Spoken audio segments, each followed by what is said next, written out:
हाल के सालों में इतनी बेहतर स्थिति नहीं थी। तो इसलिए जो संभल के चलने का मामला है, उसमें कहीं न कहीं कांग्रेस की जो प्रदेश नेतृत्व है, वो हमें लगता है कहीं कुछ गड़बड़ कर गया है। जी। एक तो मैं कल आपकी डिबेट को सुन रहा था, जी। जो पूरा समाजवादी पार्टी वाली जो थी, जी।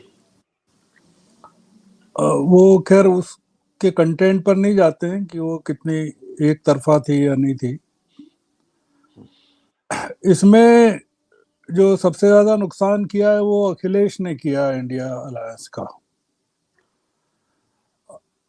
जो राय साहब हैं उत्तर प्रदेश के, उनकी मैच्योरिटी के लेवल से अखिलेश अगर कॉम्पीट कर रहे हैं और अगर वैसे ही करने वाले हैं आगे भी, तो वो सबसे ज्यादा नुकसान अखिलेश यादव करेंगे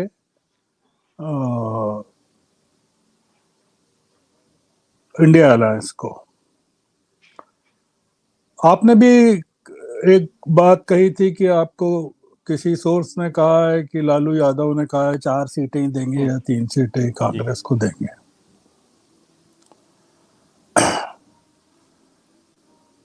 देखिए, इंडिया अलायंस के बारे में ये डिबेट नहीं है, नहीं तो मैं इस पर बोलता थोड़ा बहुत, पर ये नहीं, मैं चाहता हूँ आप उस पे भी थोड़ा बोलें, ज़्यादा अच्छा रहेगा। बिल्कुल।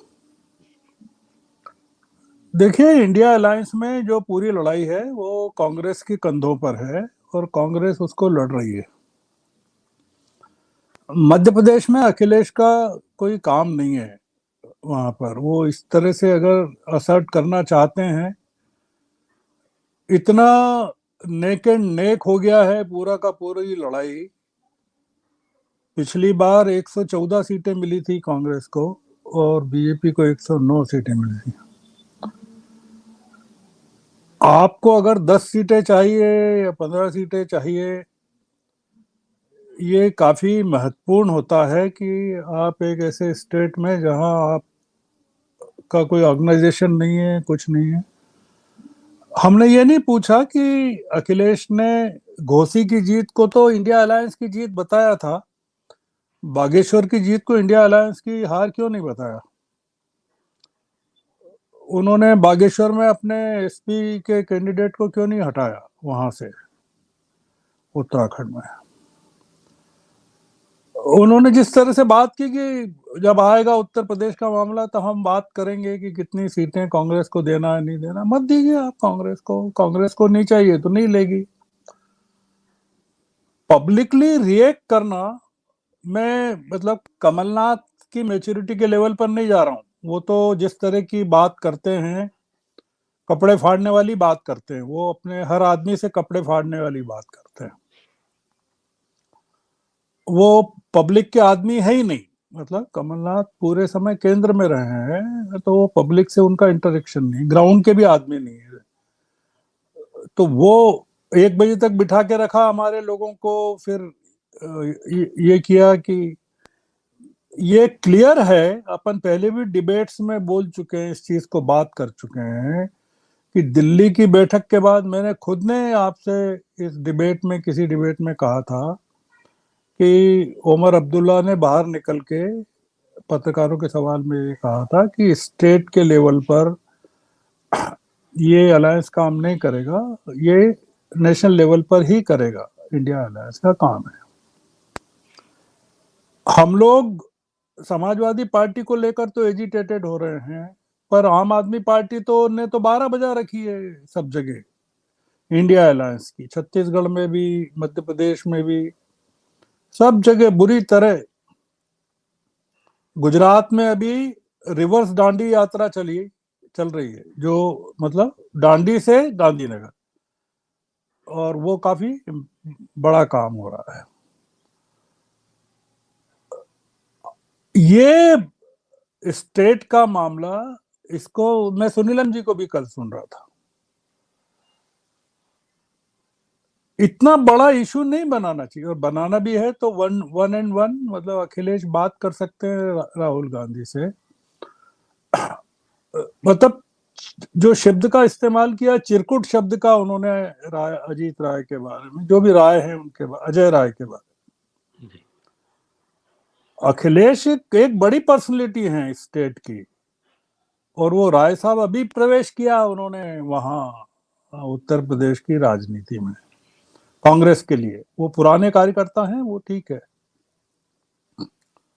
इसमें नुकसान जो हुआ है, वो जो बिटरनेस पैदा हुई है वो अखिलेश के कारण ज्यादा हो गई है अब, कि उन्होंने जिस तरह की धमकी दी है वो उसको रिपेयर करना ज्यादा मुश्किल होगा।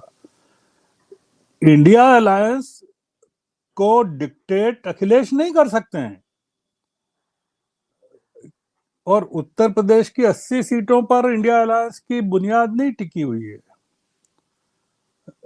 वो गलत मान के चल रहा है, और वो ये भी गलत फहमी में है कि वो 80 की 80 सीटें समाजवादी पार्टी जीतने वाली है वहां उत्तर प्रदेश में। उत्तर प्रदेश में मामला वोटों के डिवीजन को रोकने का है। और एक बात ये भी कल पैदा हुई कि मायावती और समाजवादी पार्टी आपस में मिल सकते हैं। तो वो मिल सकते हैं तो मध्य प्रदेश में क्यों नहीं मिल सकते हैं? मायावती अगर गोंडवाना पार्टी से मिल रही है, समाजवादी पार्टी से क्यों नहीं मिल रही है मध्य प्रदेश में? मायावती का पूरा गेम जो है वो बीजेपी को सत्ता में स्थापित करने का है, और ये उत्तर प्रदेश में बनेगा, पूरा का पूरा लॉजिक बनेगा। तो ये जो इंडिया अलायंस का मामला है ये ज्यादा गंभीर है। और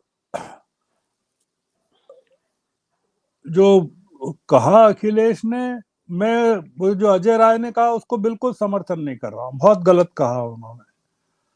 जो कमलनाथ ने कहा उसका समर्थन नहीं कर रहा हूँ, पर अखिलेश को देखना चाहिए राहुल गांधी की तरफ और इंडिया अलायंस के दूसरे नेताओं की तरफ। एक चीज ये भी आई थी कि बातचीत में, अगर मैंने ठीक सुना, कि शरद पवार चाहे अडानी के साथ हों पर वो डिफेंड तो इंडिया अलायंस को कर रहे हैं। तो ये अब इसमें आप क्या कहेंगे कि मतलब अजय ये शरद पवार की भूमिका को लेकर क्या कहेंगे आप? तो उनको भी कंडेम कर सकते हैं हम कि ये तो इंडिया अलायंस को नुकसान पहुंचा रहे हैं। इंडिया अलायंस, शरद पवार की भूमिका के बारे में राहुल गांधी से सवाल पूछा गया प्रेस कॉन्फ्रेंस, डेलिबरेटली पूछा कि आप अडानी से इतना वो कर रहे हैं, उनको आलोचना करते हैं, उनसे सवाल पूछ रहे हैं, तो आपके शरद पवार तो अडानी जी साहब की दोस्ती निभा रहे हैं, उनके यहाँ जा रहे हैं, ये सारे काम कर रहे हैं। राहुल गांधी ने कहा कि अगर शरद पवार प्रधानमंत्री होते तो पूछते उनसे, प्रधानमंत्री शरद पवार नहीं है, नरेंद्र मोदी। तो अडानी से संबंधों को लेकर हम इसलिए पूछा। ये इस समय क्रूशियल लड़ाई है, और जो मैसेज गया है बाहर अखिलेश के कारण, जनरल मैसेज ये गया है कि अखिलेश इंडिया अलायंस को नुकसान पहुंचा रहे हैं, और बता ऐसा रहे हैं कि वो फायदा पहुंचाना चाहते हैं। तो ये जो ध्वनि निकलती है वो अलग निकलती है, और जो इंटेंशन होता है वो अलग इंटेंशन होता है। तो अखिलेश यादव का इरादा चाहे जो भी हो, अभी तो 2024 का चुनाव बाकी है, जिसको कहते हैं ना कि ना नो मन तेल होगा ना राधा नाचेगी। अभी इमीडिएट कंसर्न तो मध्य प्रदेश का चुनाव है। अगर मान लीजिए कि वो उन्होंने घोषित नहीं किए थे, तो इन्होंने कैसे घोषित कर दिए? 4 सीट पे तो कैंडिडेट भी घोषित कर दिए थे। कांग्रेस वो जिन सीटों पर उन्होंने घोषित कर दिए उन पर कांग्रेस ने कर दिए, ये आपत्ति है कि बात चल रही थी इसी बीच ये लोग इन्होंने, जैसा आपने भी अभी कहा, और उसके बाद उन्होंने इतना नहीं रुके और कैंडिडेट घोषित कर दिए। मतलब अब वो कह रहे हैं कि हम 20-25 कैंडिडेट खड़े करें। करो, आप कैंडिडेट खड़े करिए, आप सब जगह कर दीजिए, 320 पे कर दीजिए ना, आपको क्यों, कौन रोक रहा है? पिछली बार आपको 1-1.5% मिला था, इस बार 2% मिल जाएगा, 3% मिल जाएगा। और राजेंद्र बता ही रहे हैं कि कांग्रेस का वोट शेयर जो है वो लगातार बढ़ रहा है। तो आप किसका वोट शेयर कम करने वाले हैं, कांग्रेस का कि बीजेपी का? किसका वोट शेयर? तो ये इंडिया अलायंस, ये जो इन तरह की चीजों से कमजोर होने वाला नहीं है जो हो रही हैं, वो राय हो या अखिलेश हो, ये उसमें बहुत ज्यादा वो नहीं करते ये। अखिलेश को वो उनको लगा कि वो जयप्रकाश नारायण की मूर्ति पर माल्यार्पण के लिए दरवाजा फाड़ कर कूद रहे हैं, तो वो जो एग्रेशन आया उनका, वो अब उनको अब जुबान में भी दिखना चाहिए उनकी कि निपटा देंगे हम, तो सबको निपटा देंगे, कांग्रेस को भी निपटा देंगे। निपटाओ, आप उसके बाद क्या करोगे? अगर अखिलेश को बात करना थी तो नीतीश कुमार से करते कि भाई ये क्या चल रहा है इंडिया अलायंस में, अब मल्लिकार्जुन खड़गे से करते। एक पब्लिक फोरम पे आप इस तरह से अपने अपनी नाराजगी को एक्सप्रेस कर रहे हैं ऐसी क्राइसिस के टाइम पर, तो इसके पीछे इंटेंशन केवल बीजेपी का फायदा पहुंचाना ही हो सकता है। इरादा नहीं भी हो तो इनडायरेक्टली वो पहुंचता है। अब आपके पास टाइम हो तो मैं आपके मूल विषय पर नहीं नहीं बोलूं या बिल्कुल, बाद में? हाँ नहीं नहीं अच्छा, नहीं नहीं बिल्कुल, अपनी बात पूरी करें जी।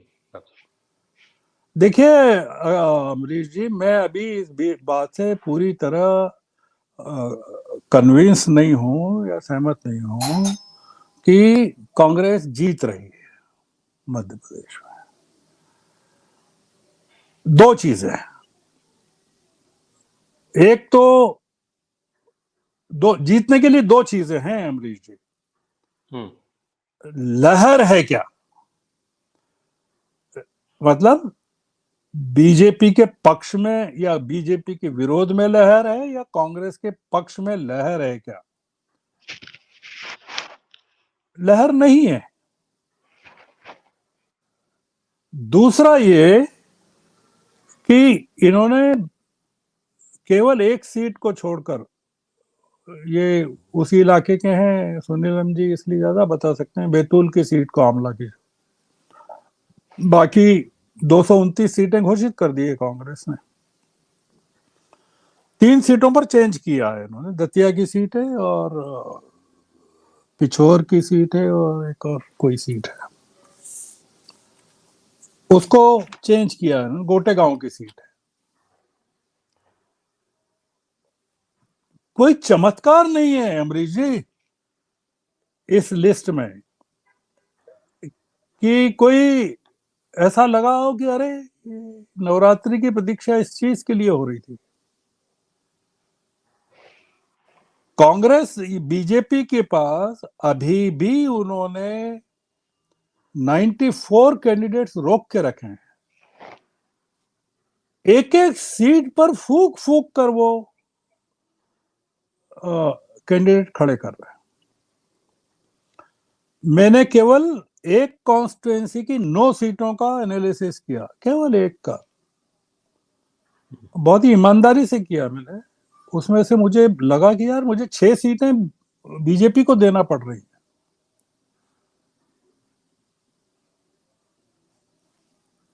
आप 6 मत दीजिए, 5 दीजिए, आप उसको 320 से पता कर लीजिए कि क्या स्थिति है। ये जो, आपको एक चीज और बताता हूं, ये राजेंद्र तो बड़ा गूगल प्रेमी है। 20 सीटें, 20 सीट्स, ये ढूंढ के आपको अगली किसी डिबेट में कंफर्म कर देंगे। 2018 के विधानसभा चुनाव में 20 से ज्यादा सीटें या 20 सीटें नोटा की हैं मध्य प्रदेश में, नोटा, NOTA। और वो नोटा में जो वोट पड़े, वो विपक्षी दलों को जितने वोट पड़े उससे ज्यादा वोट पड़े, टोटल नंबर ऑफ वोट्स 20 सीटों। और वो 20 की 20 सीटें लोकसभा में बीजेपी के पास आ गई, जिन पे नोटा हुआ था। तो जिन सीटों का लाभ कांग्रेस को मिला पिछली विधानसभा में, वो लोकसभा में बीजेपी के पास उसको लाभ मिल गया। आप जीत का मार्जिन के आंकड़े निकालिए, ये राजेंद्र निकाल देंगे कि कितनी सीटों पर 5,000 से कम से 5,000 से जीते या नहीं जीते। ये जो चुनाव है, मैं अपनी बात खत्म करना चाहता हूँ, वो ये कहना चाहता हूँ, इसमें दो चीजें मैं कह रहा हूँ, मैं गलत भी हो सकता हूँ, हो जाऊं तो बहुत अच्छा। या तो राहुल गांधी सही साबित हो जाएंगे कि हम 100-150 सीटें जीत रहे हैं मध्य प्रदेश में, जो उन्होंने कहा, और अभी फिर रिपीट किया उन्होंने कि मध्य प्रदेश तो हम जीत रहे हैं। अभी एक दिन पहले उन्होंने रिपीट किया कि सब जगह जीत रहे हैं, और उनमें राजस्थान को भी बताया, जबकि सर्वेज में राजस्थान को काफी कमजोर बताया। खैर ठीक है, राहुल गांधी कह सकते हैं। तो या तो 150, और या फिर मैं ये मानता हूं कि बहुत दिक्कत आ जाएगी कांग्रेस को जीतने के लिए, क्योंकि मैं जब अभी तो मैं आपको बताया 94 सीटें बीजेपी की बाकी हैं, और वो एक एक उम्मीदवार को, वो तो ये एक अलग एनालिसिस है जो बाद में करेंगे कि शिवराज सिंह को क्यों देना पड़ा और उनके पूरे मंत्रिमंडल को देने की क्या मजबूरी थी, और गुजरात का एक्सपेरिमेंट मोदी जी क्यों नहीं कर पाए, वो एक अलग इशू है। पर उसके बावजूद एंटी इनकम्बेंसी को काफी हद तक, जो ये राजेंद्र ने कहा ना कि वो शिवराज सिंह के नीचे 8 फोटो भी लगा दिए, तो क्या करना चाहिए, क्यों नहीं लगाना चाहिए आपको, जब शिवराज सिंह के कारण एंटी इनकम्बेंसी है, और शिवराज सिंह के कारण पिछली बार भी हार गए थे, और उन्हीं के कारण रही एंटी इनकम्बेंसी, और उनके मंत्रिमंडल के कारण पूरी एंटी इनकम्बेंसी है, तो मोदी जी को क्या करना चाहिए, उनको प्रोजेक्ट करना चाहिए, यही हमारे चीफ मिनिस्टर होंगे। नहीं, नहीं कर सकते, करना भी नहीं चाहिए, चाहे बना दें बाद में जीतने के बाद, जैसा कि इन्होंने चिट्ठी का हवाला दिया, उसमें शिवराज सिंह की तारीफ की है, पहली बार, मंच पर नहीं की कभी, यहाँ एक साथ बैठे हुए नाम भी नहीं लिया, हेलो भी नहीं किया उनसे, पर और नाम भी चौथी लिस्ट में दिया, पर चिट्ठी में तारीफ कर दी। स्ट्रेटेजी, क्योंकि वो मोदी जी को चुनाव लड़ना है लोकसभा का, मोदी जी को मध्य प्रदेश के मुख्यमंत्री बनवाने के लिए चुनाव नहीं लड़ रहे हैं, मोदी जी खुद प्रधानमंत्री बनने के लिए चुनाव लड़ रहे हैं, और कमलनाथ मुख्यमंत्री बनने के लिए चुनाव लड़ रहे हैं। तो ये जो बेसिक है डिबेट का, वो काफी, ये मेरा मानना है, अमरीश जी, मैं गलत भी हो सकता हूँ, क्योंकि मैं जो दिखता है वो बता रहा हूँ, मैं कोई ऐसा तो है नहीं कि मैं सही देख रहा हूँ, संजय की तरह देख रहा हूँ, और सामने बैठे हुए सब धृतराष्ट्र हैं, ऐसा भी नहीं है, इसलिए सब लोग देख रहे हैं, पर मैं जो देख रहा हूँ वो थोड़ा सा एक अलग, थोड़ा मेरा नजरिया है जो गलत भी हो सकता है, कि बहुत उतना आसान नहीं है जितना हम लोग देख रहे हैं। मैंने आपको एक कॉन्स्टिट्यूएंसी का एनालिसिस बताया, आप कहेंगे कि कॉन्स्टिट्यूएंसी का नाम बताइए, तो इंदौर लोकसभा क्षेत्र, जिसमें 9 विधानसभा की सीटें हैं, अब आप कहेंगे तो मैं एक एक सीट का भी बता सकता हूँ, 9 की 9 का, ये राजेंद्र मुंडी हिला रहे हैं, ये बता देंगे कि मैं 9 की 9 का एनालिसिस बता सकता हूँ, कि 9 में से क्यों मैं कांग्रेस को सिर्फ 5 दे रहा हूँ, या 6, कांग्रेस को सिर्फ 2 या 3 दे रहा हूँ। तो इसको मैं अगर मालवा निमाड़ की 66 सीटों पर मल्टीप्लाई करूं, या मध्य प्रदेश की 320 पर करूं, 320 पर अभी नहीं करना चाहता, क्योंकि बीजेपी की 94 सीटें अभी और बाकी हैं, इसलिए मैं थोड़ा सा कॉशियस हूं। अपन अभी तो चुनाव तक अगली कई बार डिबेट्स में मिलेंगे, तब हो सकता है मैं कह दूं आपको कि हाँ कांग्रेस जीत रही है, पर आज नहीं कह रहा। जी।